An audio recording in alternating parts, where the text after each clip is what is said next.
Welcome back coders, this is Suraj Kelhe.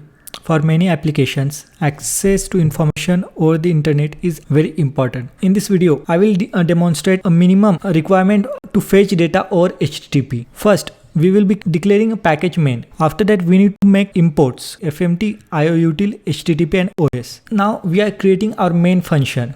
Now ioutil and http, here retrieving data from the internet. This functionality is provided by net/http package. We are looping through all the URLs provided to this program using this range.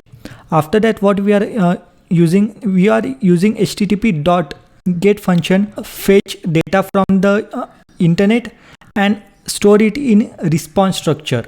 RESP. Okay, if there is an error in fetching, we just need to print the error on the standard output and exit the program with the status code of 1. The data has been fetched and it's stored in this response structure. Now ioutil reads the data from response.body and stores it in B. Now response.body provides a readable stream. Now ioutil reads all of that and stores it in B. After that, we need to close the body to prevent some leakage of resources. And if there is error, we just need to print an error and exit the program. Okay, now we are just printing the data as it is. Now our program has been completed. We just need to compile it and run it. Let's build our program. Go build fetch.go. Our program has been compiled. We are going to first supply the URL. Okay, it says that this is unsupported protocol scheme. For that, you need to supply URL in proper format. This is a valid URL. It will just fetch the data.